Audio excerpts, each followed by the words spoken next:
I'm Emma Stibbon. I'm an artist working primarily in drawing and printmaking. My interest is rooted in landscape, and for a long time now it's been looking at remote locations, usually undergoing some sort of change or transformation. I've been working in particular in places that are at the extremes of the planet, in the polar regions, and I want to record the incredible beauty and wonder of these extreme environments, but of course that's now underscored by our knowledge and awareness of their instability due to the rapidly warming environment. And scientific data now shows how the increasing melt of the polar ice sheets and glaciers is actually having a profound effect on our global environment through rising sea levels. I've been wanting to connect these seemingly remote big events with much more local, geographically UK-based change. And when Towner invited me to make this exhibition, the two things seemed to come together. Towner's collection is inspired by our unique location here in Eastbourne, between the beautiful South Coast landscape and the South Downs. The strength of Towner's collection is in landscape, particularly the more traditional topographical works and the modern British artists such as Eric Ravilius, who depict the downland landscapes right here in Sussex, through to contemporary works which really take a more holistic view at some of the global issues around landscape today. I have for a long time been really interested in Emma's work and really keen to bring her to Towner for an exhibition. So I was delighted when she agreed to a solo show and was really pleased to discuss with her the idea of bringing together the works that she's made over the past decade in the polar regions with some new works that she was making here in Sussex in our landscape around Eastbourne. Of course, Towner's situated here in East Sussex on the chalk downlands. So the cliffs here is prone to cliff failure and losses. Quite often there are big kind of cliff falls, and these are increasing each year due to the wave erosion and extreme weather, which is related, of course, to rising sea levels. I wanted visitors who come to I wanted to sort of suggest to them a sense of place recognition, so the familiar landscape of the Seven Sisters, which of course that's known beyond the local region because it's such an iconic landform. When you're walking along the top of the Seven Sisters chalk cliffs, it feels like solid ground, but it became apparent when I went out in a small boat which travelled along the base of the cliffs how undercut they are. It's really visible that in sections there's very little supporting the cliff above. When I'm drawing in the field, I usually use wet media, watercolour, ink, something I can cover the page quite quickly. And these drawings that I make from observation in the field are important when I get back to the studio as a kind of memory aid. I find that I've got enormous recall when I look back at my sketchbook drawings. Perhaps something that doesn't happen so much when I look at the digital photos that I take as well. There's something about drawing from observation in the field that captures that experience. It's a challenge often with the weather, with the wind, or maybe even the ice, or even the bears in Svalbard. And that sort of challenge often comes out. It's like an alchemy on the page later when you review the drawing and realise that some of the memory of that experience is there in the drawing.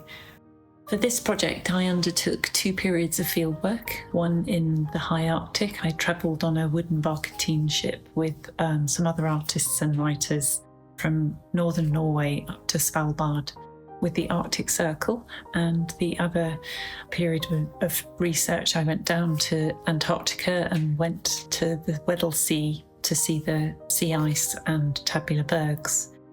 I want to portray the beauty and drama of these extraordinary parts of our planet, but also I realise that these are also changing beyond recognition, probably within our lifetimes. You know, Svalbard is at the forefront of climate change. It's one of the fastest warming places on the planet. We're witnessing this dramatic retreat in polar ice shelves and glaciers, and this is obviously having a profound effect on our global environment. We're seeing sea level rise around the world because of climate change. And there's two kind of key effects.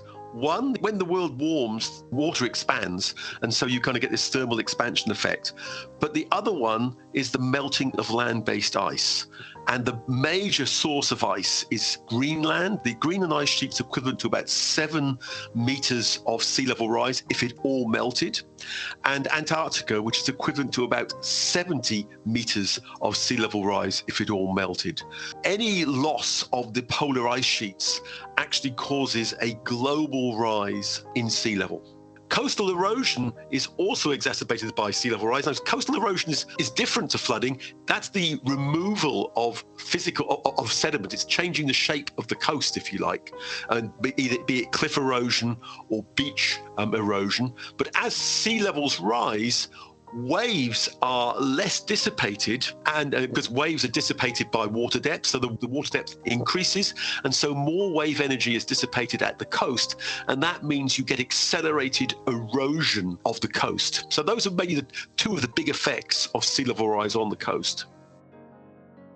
We had to sail up from northern Norway across the Barents Sea, which was pretty rough. And during the voyage, one of the things to distract myself from seasickness was to sit up on deck drawing. And I literally just made a drawing every few hours of the sea. And the voyage itself tracked north, vertically north. And it was only reviewing the drawings that I realised as it progressed up to the Arctic Circle, it was starting to freeze the media, and you can see that clearly in the sequence of drawings where the ice formation actually in the Indian ink is actually controlling the way the drawing is developed, which I found quite interesting, particularly as a sequence. I was also sitting up on the bridge helping the crew with logging our latitude and sea temperature, and it was quite kind of nice to look back at the logbook and then see the sequence of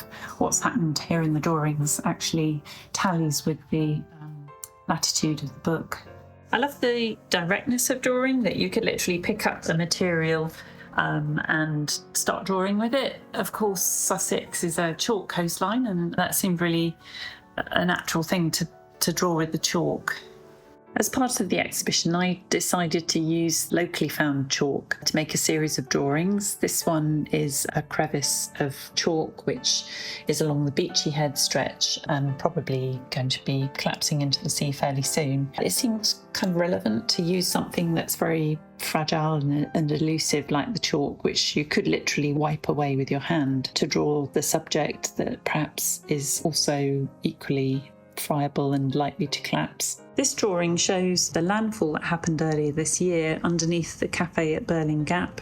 This is an old historic building and sadly had to be dismantled. You can see the scaffolding here, and indeed this section of the building is now gone. I wanted to make a group of drawings that would suggest the energy and erosive power of the sea. For my large drawing of the sea breaker, I used Sussex seawater to dilute my ink and added sea salt to the darker washes. I was kind of interested that the ink dispersed in a particular way. When you look closely at the drawing, you can see that it's kind of got a strange grainy quality, which is due to the salt solution. I made a series of watercolour studies on Eastbourne Beach, and also using my digital camera, I wanted to record the particularly rough sea states. Staring into the waves is always mesmerising, and I wanted to suggest how fundamental the sea is to our global connectedness. Now ocean currents are changing due to the warming seas. Places in South America are actually seeing some of the greatest impacts from Arctic ice losses. That's really difficult to hold in your mind. You know, the fact that we're joined by the oceans, our future is bound together. I'm interested in how drawing can communicate about an experience of being in a place. You know, I really think it can connect us to our local environment or kind of tie us into a place. Town has got many historical drawings in the collection that depict the local coastline. I've been looking at the drawings made by Elizabeth Smith Paget, who was walking this stretch of cliffs near Towner. Her topographical sketches give us a really good record of the coastline from over a century ago, and you can see really clearly here in her sketch of the Charleses, this section of rock here, that these have now significantly receded. In my present day drawing here, where I've tried to position myself to a comparative position, this section of cliff now is completely missing. Likewise, in her chalk drawing here of the cliffs at Beachy Head, you can see that this headland here has significantly receded. In my own drawing here, it's completely missing, and that stack has now gone.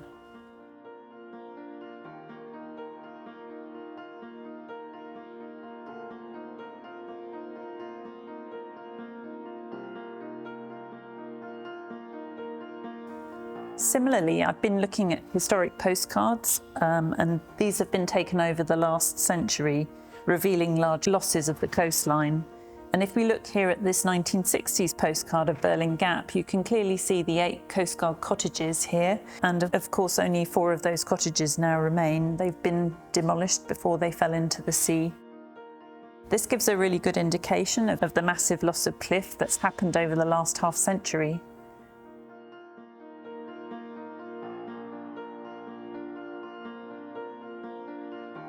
Cliff falls are increasingly common across this section of the south coast. The soft chalk rock is vulnerable to the abrasive action of the sea, which pounds against the base of the cliff, creating these wave-cut notches. Eventually the notch develops into a cave, and then the cave will collapse, resulting in the cliff retreating landward. I wanted to make an immersive, kind of large piece of work that suggests the immensity of the cliffs, the kind of towering, precarious chalk cliff faces as one walks along the bottom. You're kind of conscious of the fact that they could actually collapse. When Emma and I first started talking about the exhibition here at Towner, we were initially talking about the inclusion of her drawings, including an ambitious new installation work that would be made specifically for Towner, for the galleries here, in response to our local environment on our doorstep here in Eastbourne. Emma has usually worked in 2D, making prints and drawings, but we were both really excited by the idea of making a new 3D installation that would be directly related to Towner's position geographically between the coast and the South Downs landscape, and would bring that into the gallery here at Towner, and would frame and sit alongside some of her large-scale drawings of the sea and the ice melt that would bring all those ideas together. I decided to make a really large installation in the central space, making a drawing that was going to kind of suggest that sense of scale and precariousness. I was able to work on the large scenographic paint frame at the Old Vic Theatre in Bristol. That allowed me to raise and lower the drawing surface, which is approximately 5 metres high. A theme that runs through a lot of my work is about the sublime and that sense of awe in front of nature. Traditionally, in most depictions that are sublime, the viewer would be situated in a position of safety. But I guess I'm interested in bringing the viewer into that picture, into the frame, because of course we're now in a situation of anxiety about environment and where our place is within that.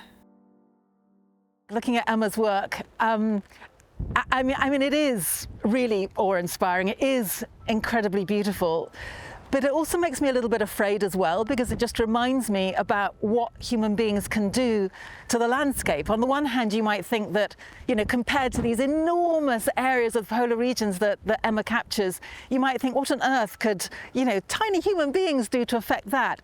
And yet we know that we're changing the climate, which we know will lead to more of the ice melting, as we know here on the Sussex coastline that already climate change is leading to more cliff falls and the changing coastline here. So there is that real combination of both awe, but I have to admit a certain amount of fear as well.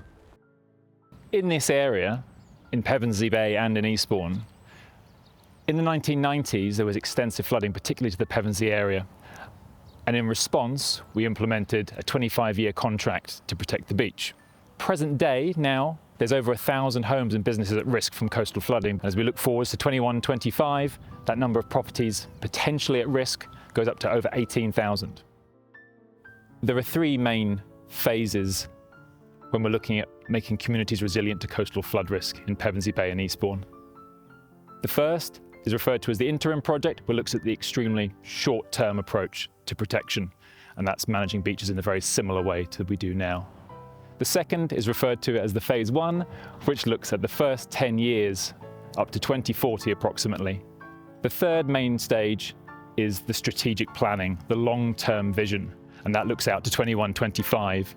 From that strategic vision plan will fall a series of future phases, phases 2, 3, 4 and 5, but that sets the roadmap for where we're going in the future. The scheme was to protect life and businesses. Once that scheme was built, then you come into a beach management project. So the shingle along here moves west to east, and certain areas you will see a mass amount of shingle build up. This is what the timber groins do. It holds a shingle movement to build it up, protect, and the shingle will overlap and move on and move on and move on. There's certain areas we have lost shingle, and for some reason it won't stay there, but we just keep topping it up. But other areas we've got loads of shingles, so we can move it back and start the process again. We move from east to west, and eventually that'll move west to east, and we can just recycle, keep topping up the areas, and that's all part of our beach management. We do a survey of the timber groins. We then give that to the council. They then go through the surveys and they will highlight anything that is a major need, or they will look at the beach levels, because obviously we have to keep a certain crest from the back of the seawall to a frontage to protect the seawall. If that levels then become shorter, we lose the protection. If we don't maintain it, that protection gets less and less and less every year, and then the cost of everything can spiral. So by doing it yearly, the cost stays down, the protection stays to a level, and everyone can sleep at night safe knowing they're not going to get flooded. Anything we can do to slow the breakdown of both Greenland is quite significant, but particularly Antarctica, because the changes could be the dramatic changes will come from Antarctica if they come from anywhere. Then we need to take that on board. And basically, that's really slowing emissions and slowing temperature rise. That is the most effective way of really locking up ice in Antarctica for as long as possible. This area of the Sussex coast is just my favourite place, I think, in the world. I mean, it is just so beautiful, and what I love about it is that it's always changing. Every time you're up here, you see something different, the colours are different, but actually very practically it's changing too, which kind of brings it home to you that, you know, there are cliff falls, the face of the cliffs change too. So it feels both very, very permanent, but also ever changing at that same time. When projects such as this are undertaking long-term planning to deal with a significant uncertainty, in this case the major uncertainty is sea level rise, there's a very broad range of possible outcomes. We use just one potential approach for how society and the world will respond to climate change, but clearly there's a large amount of possible alternative ways that could play out. That makes it extremely challenging for project teams like ourselves to plan at the very beginning. And that's why we're taking an approach called adaptation pathway approach, which plans out our journey over 100 years, but leaves all the options on the table so we can be flexible as we respond to those changes in forecast.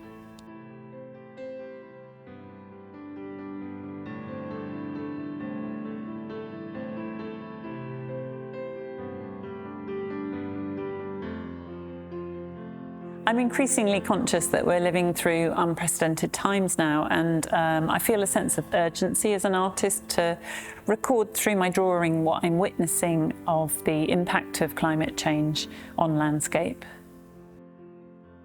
I think art can engage people on an emotional level and move them in ways perhaps that very closely typed leaflets don't. You know, that there are ways in which art can really get under people's skin and affect their hearts. And I think what that can do, what I hope that can do, is mean that people will fall in love with nature again And by doing that, will become even more mobilised to do everything they can to protect it.